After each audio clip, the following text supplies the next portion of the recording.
Chers amis internautes, vous êtes sur Top Africa Télévision. Bienvenue dans cette émission Congo mon pays, notre émission Congo mon pays, comme nous avons toujours l'habitude de le dire.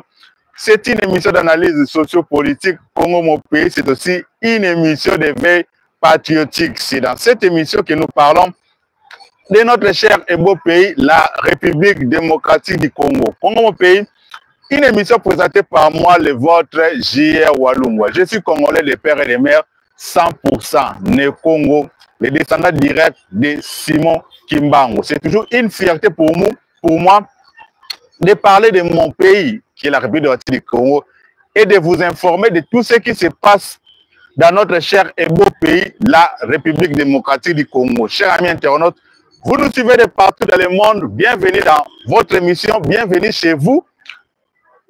Nous allons partager avec vous quelques actualités politiques de notre cher et beau pays, la République démocratique du Congo. Vous permettez à juste la caméra parce que je suis seul pour l'instant. Caméraman est un peu occupé, je suis obligé de faire moi-même. Alors, affaire Joseph Kabila. Chers amis internautes, la situation se complique et se dessine pour la justice congolaise. D'abord, la situation se complique pour le sénateur à vie Joseph Kabila. Na niveau ya Sénat. Place au Kabila a préparé un coup naïe parce que Kabila savait très bien qu'après son pouvoir, c'est possible balancer la justice congolaise par rapport à tout ce qu'il a fait dans notre pays, la République démocratique du Congo. Kabila savait tout ça. Et il a préparé déjà retraite naïe. Il a préparé sa retraite de manière que, après pouvoir Mouta toucher été, son clan va préparer un dispositif surtout constitutionnel, juridique, pour nous protéger Kabila dans la poursuivité de la justice congolaise. Vous le savez très bien. Et dans le niveau de la loi statut sur les anciens présidents de la République démocratique du Congo. Et dans le niveau de la loi du Sénat, Kabila déjà a préparé Kouana bien avant. Parce que c'est un homme qui prépare déjà, il voit déjà de loin. Il sait très bien que Mabé pourrait peut-être après le régime, la façon de gérer Kimboka. Il y a un bateau qui va gérer Congo Lelo. Et c'est la présidente Félix Tshisekedi. Parce que Kabila Lelo, il est occupé de la bateau sous lobby. Il faut qu'on gère Mboka. Il faut que Mboka ait un haïti. Les Congolais qui va poni nga liboso na diriger bango. Elingi koloba te ke ngande naza le Congolais. Ngande naza le Congolais na ko komi bien en nini. Le plus grand Congolais de tous les Congolais, non. Non. C'est parce que les Congolais va payer confiance. Et ça, le quoi, le pan en famille. Tout ça, le pan en monnaie, les locataires va se béler. Tu peux gérer le pan en famille. Il y a des gens diriger, gérer le pan. C'est pareil avec ce qui s'est passé avec Joseph Kabila. Et c'est pareil aussi avec ce qui se passe avec notre cher président Félix Tshisekedi. Donc, c'est une façon de dire à toutes les personnes qui vont gérer le Congo. Vont gérer le Congo, le Congo va bien famille la communauté. Ouais. Parce que ceux qui vont gérer le Congo, toute la justice congolaise est Rolandé la bino. C'est pareil avec ce qui arrive aujourd'hui pour Joseph Kabila. Alors, Kabila a préparé déjà pour l'Indé dans l'Obaki. Bolanda qui, plénière, il y a le 15 mai, il y a Sénat, jeudi le 15 mai, sur le dossier Kabila. Après débat, à niveau, il y a Sénat Nabiso. Les sénateurs, besoin qui décision. Il y a créé une commission qui va traiter cette affaire. Une commission qui est dirigée par l'honorable le nom m'échappe. L'ancien vice-premier ministre chargé des affaires, Lutundu, là, voilà. L'honorable Lutundu, là, qui était chargé de cette commission. On a commandé le dossier, on a pour savoir vraiment, est-ce que c'est normal C'est logique que le Longola va lever des immunités à Joseph Kabila, tel que sénateur à vie. Aza l'a poursuivi dans le niveau de haute cour militaire sur demande des auditeurs et cour d'ordre militaire. Commission de Salamaki, chers amis internautes, vous avez partout dans le monde, et ma convoqué qui auditeur général, il y a FRDC, qui est monsieur René Likoulia, le lieutenant général René Likoulia, ayaki na commission wana pour présenter ma preuve pour confirmer qu'effectivement Kabila est impliqué dans cette affaire de AFC. Que c'est lui, Kabila, le patron de l'AFC. Et des preuves qui confirment que Kabila collabore avec les Rwandais pour déstabiliser la République du Congo. Cher ami internaute, lobby, monsieur le lieutenant général René Likoulia, auditeur général de FRDC, la commission a présenté ma preuve. Pourquoi la justice congolaise, pourquoi la haute cour militaire, Bazolandela, l'ancien président, le sénateur à vie Joseph Kabila. Selon l'auditeur général, il y a des charges qui pèsent sur le sénateur à vie Joseph Kabila. Alors, partout dans le monde, l'auditeur général René Likoulia, d'abord, l'exposé na niveau de la commission a présenté ma charge de peser contre Joseph Kabila. Selon ya lobby, selon ma preuve haute cour militaire justice congolaise basée en lobby, Joseph Kabila est accusé par l'auditeur général Joseph Kabila est accusé par l'auditeur général de prendre position en faveur de la coalition AFC M23, considérée comme un mouvement terroriste, et de s'associer à une puissance extérieure qui est le Rwanda, dans le but de créer une insurrection et renverser le régime démocratiquement établi en République démocratique du Congo. L'auditeur général de FARDC fonde ses accusations sur l'article 136 et 137 du Code pénal militaire de la République démocratique du Congo. Voilà des charges aux pesées contre le sénateur à vie Joseph Kabila. Auditeur général et FARDC a attendu au niveau de la haute cour militaire, cher ami internaute, partout dans le monde, moi, c'est vous, s'il vous plaît, et motivez et puis aimez votre vidéo, partagez, aimez notre vidéo, partagez aussi notre vidéo, et on te salarié. Ma vidéo est à la référencée dans YouTube, et on te salarié. YouTube a recommandé encore plus d'informations de ce qui se passe dans notre cher et beau pays, la République démocratique du Congo. Auditeur général lobby, l'Inde, c'est qui reste dans la commission dirigée par M. Lutundu, là-bas, qui est auditeur général de la République du Congo, pourquoi aux Hollandais-là, pourquoi au Lingué poursuivre Joseph Kabila, Azali sénateur à Biambo Cannabis, Azali ancien président de la République. Et selon l'auditeur général, il y a FARDC, monsieur, le lieutenant général René Likoulia, il a déclaré que Bazoko a accusé Kabila pour collaborer dans le mouvement considéré comme mouvement terroriste de la République du Congo, AFC M23. Azo soutenir Bango. Rappelez-vous même des propos au sénateur à vie, Yambo Kaneto Joseph Kabila, ancien président, intervient Salaki na Afrique du Sud.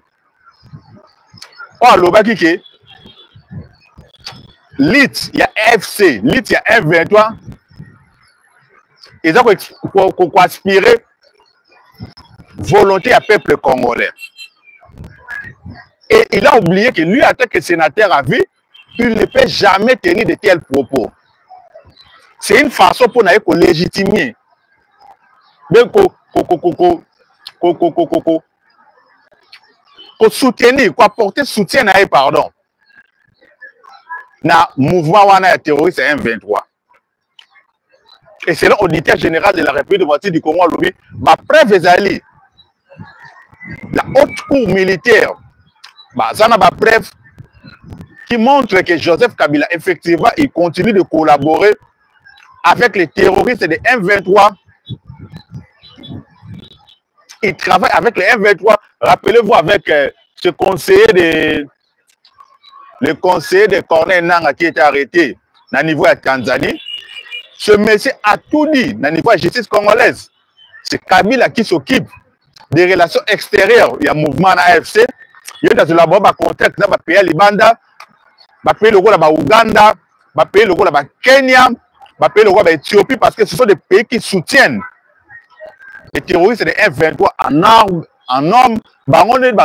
Ceux qui parlent dans le mouvement, qui combattants, Ezali Kenya, Ezali Éthiopie, Ezali Ouganda, Ezape na Rwanda.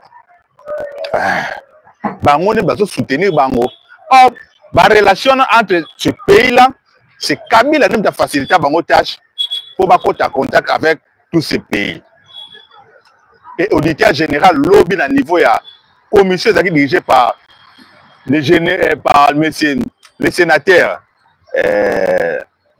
Lutundu là, Ayoki, auditeur général. Alors, notre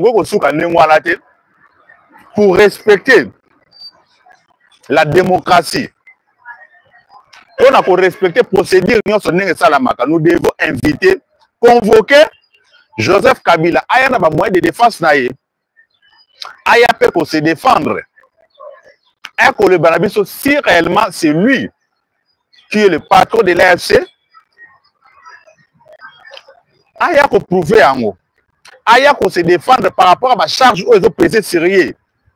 Par rapport à tout ce que M. l'auditeur général a eu comme des preuves. Kabila a fait la tournée, il y a pour se prononcer. Et vous le savez très bien, Kabila n'est pas au Congo. Kabila est à l'étranger. Alors, Kenya, parfois que Ouganda, parfois que Rwanda, parfois que Namibie, parce que jusque-là, le pays mingi a sadek balingi sous Kabila na mboka na bangote. Le pays mingi a sadek balingi sous Kabila te. Parce que presque tous les pays de la SADC balingi ba arranger peu relation na bango avec le pouvoir de Kinshasa. Balingi que relation na bango na Kinshasa ça la bien. Alors pour relation na bino na Kinshasa ça la bien, il faut éviter ko yamba Kabila na mboka na bino. Voilà. Il faut éviter ko yamba Kabila na mboka na bino parce que à chaque fois vous acceptez que Kabila a na mboka na bino, Kabila organise des réunions pour déstabiliser la République démocratique du Congo. Vous êtes complice de ce que Kabila a fait. Voilà pourquoi en Éthiopie, qui poliment, c'est que non, ça ne sert à rien que tu viennes dans notre pays.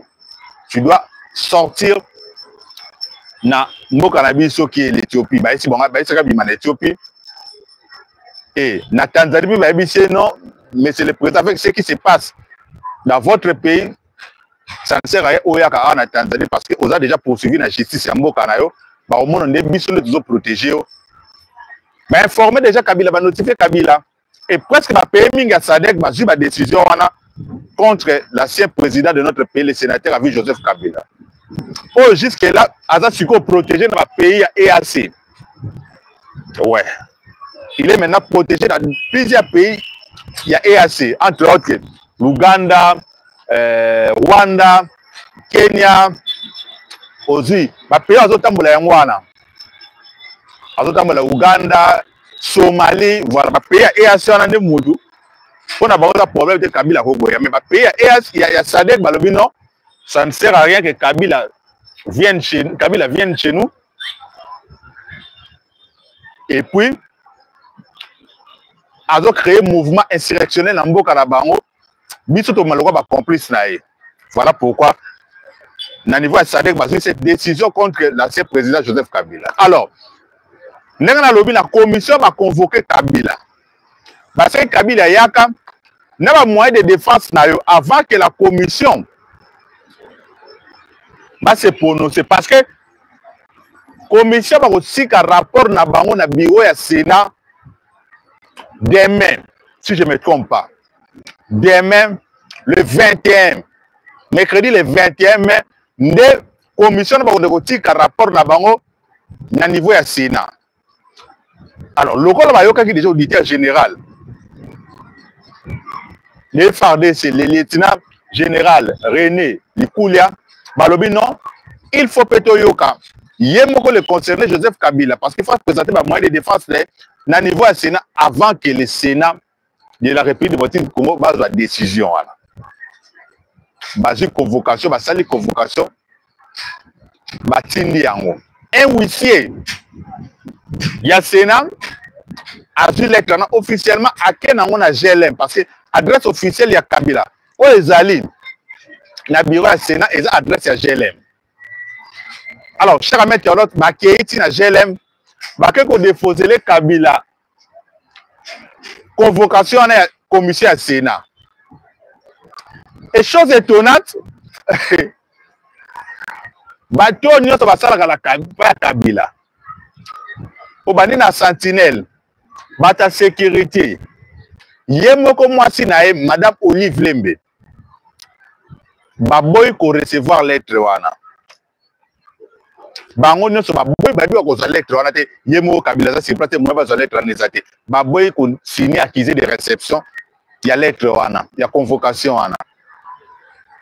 Et pourtant si na basali musana bango batindi yango parce que ezala te que lobe ezala non lever Kabila ba immunité na e bo pesa ke ba moyen de défense te à se défendre te. Non, c'est pas comme ça que ça fonctionne, chers amis internautes. Nous devons respecter la procédure de notre pays. Comment ça se passe au niveau du Sénat? Sénat ba bibi to wokende na loyengete. Il faut respecter la procédure na biso ndeni fonctionnaka. On doit impérativement convoquer Joseph Kabila aya à présenter un moyen de défense là. Ce que s'il n'est pas se prononcer et Sénat va convoquer Joseph Kabila, mais malheureusement Kabila a royauté. Kabila a royauté, batuna a pris instruction, n'a pas travaillé dans l'union sur Bayamba, lettre wanate, ou ya Sénat. Or, comme je viens de vous le dire, cette commission va déposer les rapports dans le bureau du Sénat. C'est mercredi 21 mai. Donc, l'obine commission va déposer commission à bon niveau, rapport à bon niveau du Sénat. Et parlant de bureau, le Sénat, le bureau représenté, rapport wana, la plénière du Sénat, et les sénateurs vont décider définitivement sur le sort de Joseph Kabila. C'est ça le problème au niveau du Sénat. Chers amis internautes, vous le savez de partout dans le monde. Est-ce que la question que maintenant on se pose, parce que déjà Kabila a jamais respecté le Sénat ou le cannabis. Place où il y a un sénateur à vie, à ce statut, on a un sénateur à vie. Kabila a une plénière depuis ce n'est Banda. Et ça, le premier mandat, il y a Félix Tshisekedi, législature, où il est a 2018 à 2023, où il a dirigé d'ailleurs par. Attends, c'était l'ancien. J'ai oublié le nom, de l'ancien président du Sénat, et puis il y a un bateau de commandement comme candidat à l'Union sacrée, au niveau du Sénat.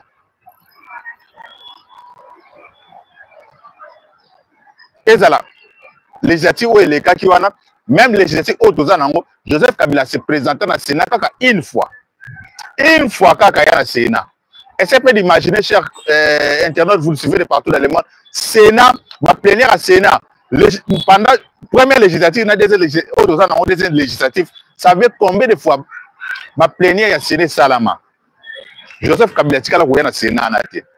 Une fois na Sénat, juste la rentrée parlementaire. À l'époque, le président Séné Zalaki cadre FCC. Rappelez-vous à l'époque de FCC Cash. Ils ont dit à l'époque où on a Joseph Kabila animé que la rentrée parlementaire dans le Sénat. Depuis là, ma plénière union sur le Sénat, Joseph Kabila se présente à rater. Donc Joseph Kabila ne respecte même pas Sénat Mbokalabiso. Il n'a jamais respecté ce Sénat. Et pourtant, il est sénateur à vie. Place les gens qui ont dans le Sénat. A-t-il respecté en mode. Et preuve année, il y a un batindeli convocation. Kabila a craché sur cette convocation. Kabila a craché sur cette convocation. Il ne va pas se présenter. Cher ami internaute. Donc, pour aller lobby, non, Azan a droit, pardon. Pour aller, Sénat ne peut représenter rien. Et à quoi jamais peut courir la Sénat. Voilà, en résumé, ce qu'on peut dire sur cette affaire, cher ami internaute. Kabila Bona Ekoya. Et je crois, commission dirigée par, cette commission dirigée par M. Lutundula, Christophe Lutundula, voilà, l'ancien ministre des Affaires étrangères et Ambo Kalabiso, l'obine a déposé rapport dans le bureau du Sénat. Et les sénateurs vont décider dans la plénière. Cette fois-ci, Barosasou n'a place au Robert Tamati. Ouais.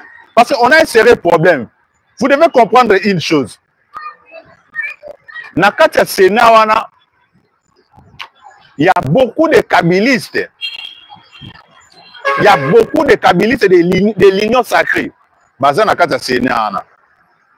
Est-ce que tous ces kabilistes sont réellement attachés à président de la République, à l'Union sacrée, pour défendre la patrie, pour défendre ce pays? C'est la question qu'on se pose. Les sénateurs, les kabilistes, les baya, bango se belé na l'Union sacrée, sopana lokola mbula. Bakoma plus Tshisekedi que ba vrai Tshisekedi ko ba vrai Tshisekedi ko ba vana Tshisekedi. Bango ne bakoma ba vrai Tshisekedi. Croyez-vous que toutes ces personnes vont livrer Kabila dans la justice congolaise? C'est la question qu'on se pose, cher ami internaute. C'est la question qu'on se pose. Moi, je pense que Kabila, comme il est ancien président de notre pays, il est congolais comme tout autre Congolais. S'il a commis une infraction, la justice congolaise a des preuves que Kabila a commis une infraction contre le pays. Il a commis des crimes contre ce pays, mais comme tout autre Congolais, face à la poursuivre, face à la juger, et va respecter les moyens de défense na yépé. Justice congolaise, c'est ça la moussala nango. Si Kabila est coupable, il va condamner. Ceux qui vont défendre dans ma carte, ils vont faire ma carte. Ceux qui vont vendre dans la prison, dans Ndolo.